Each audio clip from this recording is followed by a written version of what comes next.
Et salut à tous et bienvenue dans l'atelier de Wandy. Aujourd'hui nous allons parler couture et je vais réaliser un kit couture que j'ai reçu en cadeau pour Noël.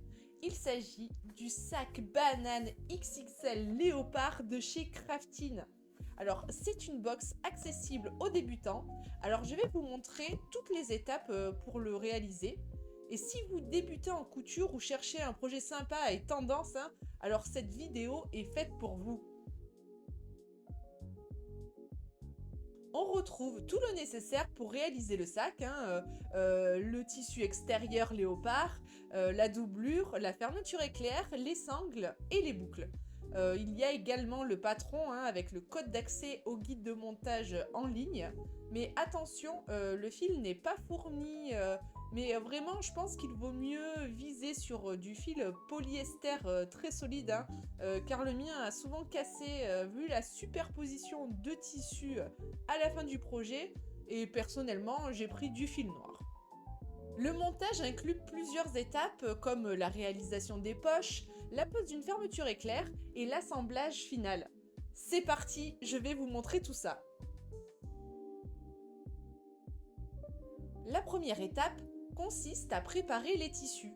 Alors je place les pièces du patron sur le tissu en respectant bien le droit fil. Pour la doublure, j'ai mis un petit coup de fer à repasser pour faciliter la découpe. Et il y a quelques repères à reporter sur les tissus.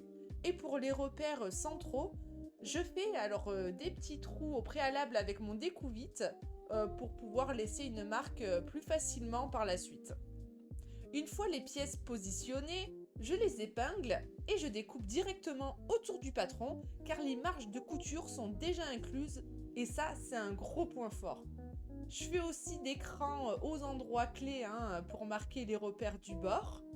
C'est une étape super importante pour que tout s'aligne bien plus tard.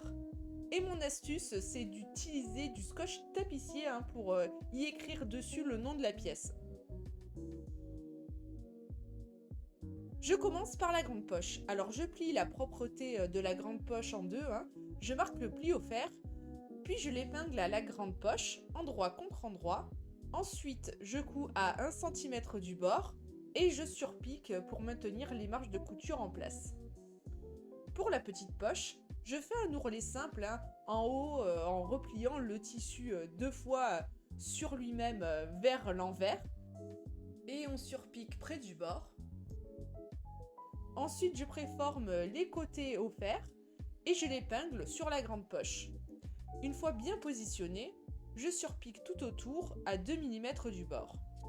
Et cette fois, je vais préformer au fer 3 côtés de la grande poche, les 2 du côté et celle du bas. Enfin, j'épingle la grande poche sur le dos de la doublure en alignant les repères et je surpique tout autour en laissant bien sûr l'ouverture libre pour l'accès à la poche. Passons à la fermeture éclair. Là, il faut faire des repères qui sont donnés par le guide en prenant le début du curseur fermé tout à gauche comme point 0. Du coup, on fait un repère 1 cm avant, puis 18 et 36 cm après. Et on répète la même chose sur l'envers de la fermeture éclair. Alors, je commence par fixer les propretés en doublure de chaque côté du zip en les alignant aux repères que l'on vient de faire. J'épingle, puis je fais une couture à 0,5 cm du bord pour les maintenir en place. Ensuite, je refais la même chose avec les propretés, cette fois en tissu extérieur de l'autre côté du zip. Et il est maintenant pris en sandwich du coup entre les deux couches de tissu. Alors c'est une astuce qui permet de cacher les bords du zip et d'avoir un rendu très propre. Il suffit juste de découper au ciseau le surplus de la fermeture éclair et on peut passer à l'étape d'après. Alors je place le côté gauche du zip sur le devant en doublure et je couds à 0,5 cm du bord pour le maintenir. Ensuite, j'épingle le devant en tissu extérieur sur la doublure avec le zip pris en sandwich et je couds à 1 cm du bord pour assembler le tout. Alors pour le rabat, le principe est le même, hein. Je fixe le rabat en doublure d'un côté, puis le rabat en tissu extérieur de l'autre, avec le zip toujours pris en sandwich. Et une fois assemblé, je fais une piqûre de bascule, hein, pour maintenir les marges de couture en place.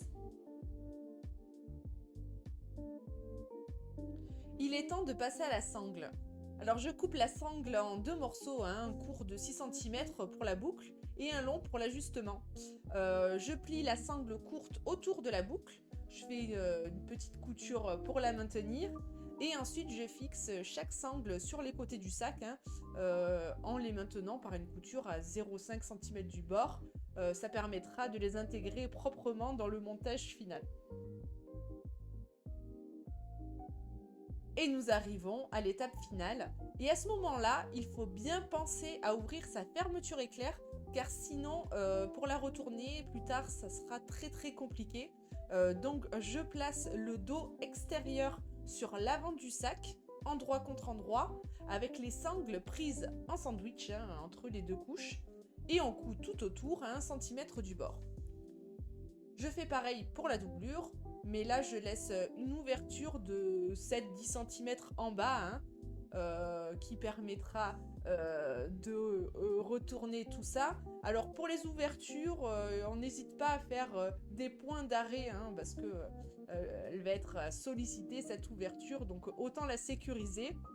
Ensuite on dégarnit les angles et on retourne le sac, hein, par l'ouverture. On pousse bien les angles vers l'extérieur avec un stylo pour que ce soit joli. Et on referme le trou de l'ouverture, soit à la main, soit à la machine. Et c'est maintenant qu'on va pouvoir retourner toute la banane par la fermeture éclair. Enfin, je positionne la banane dos à moi et je termine en passant la longue sangle dans les boucles. Et pour faciliter cette étape, j'ai veillé à laisser du jeu, hein, pour faciliter le passage de la sangle une seconde fois dans la même boucle. Donc vraiment en laissant de la longueur, c'est beaucoup plus simple. Puis j'ai fait une piqûre en croix, hein, en pliant le bout de la sangle sur elle-même, pour faire un arrêt en fait et pour pas que la sangle puisse s'échapper. Et voilà, mon sac banane XXL est terminé et je suis vraiment contente du résultat. Alors les instructions étaient super claires, c'était un projet super agréable à réaliser. J'ai juste eu une petite frayeur à un moment en voyant sur le guide que mon curseur était à gauche au lieu d'être à droite, ou inversement. Mais je pense plutôt que c'était une erreur au niveau d'un des dessins du guide, hein. En vrai, il suffit juste de bien le positionner au départ et ça roule. Alors j'ai particulièrement aimé l'étape des poches, hein, et la finition du zip. Ça donne un rendu très qualitatif. De plus, les doubles poches à l'intérieur, elles sont super pratiques. Et la taille de la banane, elle est juste parfaite, hein. Même par-dessus ma doudoune, je me sens pas serrée quand je la mets aussi. Je peux y mettre mon portefeuille, mon téléphone et plein de choses sans problème. Donc si vous avez envie d'essayer ce projet, je vous le recommande vivement, hein. Même si vous débutez, vraiment ça se fait très bien. Alors moi j'ai pris du temps pour toutes les étapes, pour filmer tout ça, mais je pense qu'en 3 heures c'est largement faisable. Donc voilà, ça vaut vraiment le coup. Pour avoir ce petit accessoire tendance, faut pas hésiter. Et comme j'ai été très sage cette année, j'ai également reçu à Noël un autre kit pour un autre style de sac à main. Alors si tu veux suivre ce projet, n'hésite pas à t'abonner. Et si tu as aimé cette vidéo, n'hésite pas à la liker et à me dire en commentaire ce que tu en penses. Mais il est temps de terminer cette vidéo. Merci beaucoup de l'avoir suivi. On se retrouve le dimanche matin sur ma chaîne Twitch pour des créations en direct, hein, que ce soit couture ou cosplay. Je vous dis à très bientôt, des gros bisous, ciao ciao.